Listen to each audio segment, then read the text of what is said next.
Masa kejayaan Indonesia memang berada pada era pemerintahan Soeharto.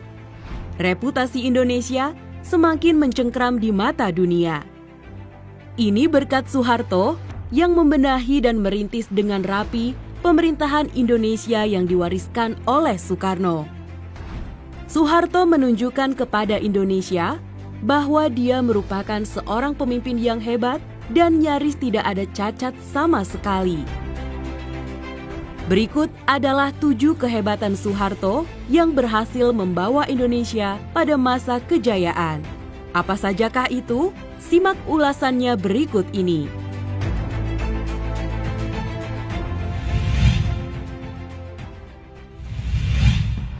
Memiliki insting yang kuat dan strategi jenius. Soeharto, sebelum memimpin Indonesia, ia sudah bisa membangun dan menaklukkan dirinya sendiri. Banyak yang mengatakan jika Soeharto memiliki insting yang kuat dan juga strategi yang sangat jenius. Ia pun banyak melakukan renungan dan tapa alias meditasi yang membuatnya mengerti tentang hakikat hidup. Hingga pada akhirnya, ia pun didaulat untuk membawa kehidupan bangsa Indonesia.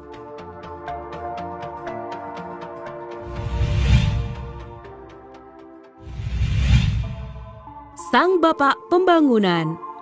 Soeharto pernah mendapatkan gelar sebagai Bapak Pembangunan. Ini karena di era pemerintahan Soeharto banyak dilakukan proyek pembangunan. Konsep trilogi pembangunan yang diusung oleh Soeharto berhasil membawa Indonesia pada masa kejayaan berkali-kali.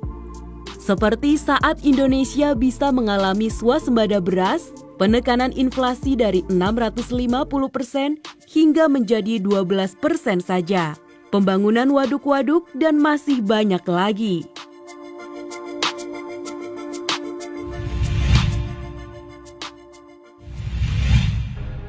Meredam konflik dengan Malaysia. Pada era pemerintahan Soeharto, ia bisa meredam konflik di antara Indonesia dengan Malaysia.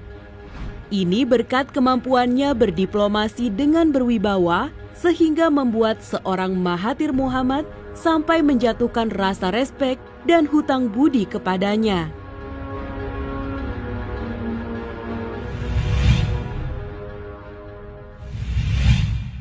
Ibu Tien Soeharto.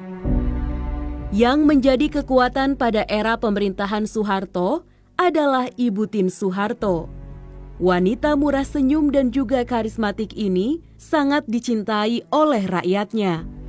Bahkan, wanita yang bernama asli Raden Ayu Siti Hartinah ini menjadi keistimewaan yang dimiliki oleh Soeharto. Siapapun yang ada pada masa Soeharto pasti akan memahami betul tentang Ibu Tien Soeharto ini. Bahkan kepergiannya pun berhasil membuat rakyat Indonesia berduka selama berhari-hari.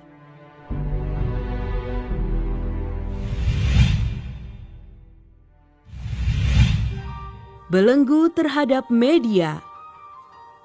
Mungkin terdengar sedikit kejam, tetapi hal ini dapat meredam berbagai keadaan dan membangun citra tentang negara yang aman dan juga pemimpin yang berwibawa tanpa cela. Saat itu, tidak ada satupun media yang berani mengkritik pemerintahan. Tak heran jika media dan masyarakat saat ini masih membandingkan kebijakan kebebasan berekspresi pada saat itu dengan masa sekarang.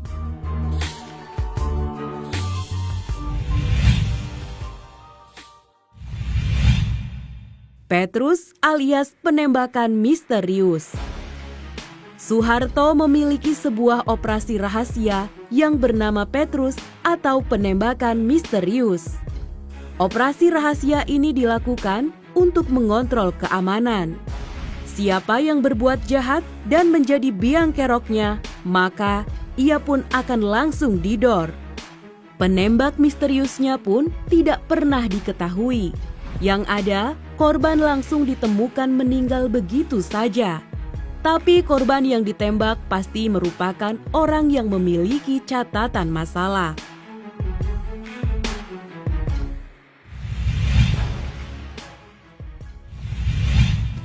menyederhanakan kehidupan berpolitik. Saat ini, ada banyak partai-partai politik yang berkembang. Tapi di era pemerintahan Soeharto, masyarakat hanya mengenal 3 partai politik saja, yaitu Golkar, PDI, dan juga P3. Hal ini dilakukan untuk menyederhanakan kehidupan berpolitik di Indonesia. Kebijakan ini pun menimbulkan kritik dan konspirasi politik yang ditandai dengan peristiwa tidak menyenangkan di kalangan masyarakat. Itulah 7 kehebatan yang terjadi di era pemerintahan Soeharto. Saksikan terus video-video menarik lainnya dari channel Top Info untuk menambah wawasan dan pengetahuanmu.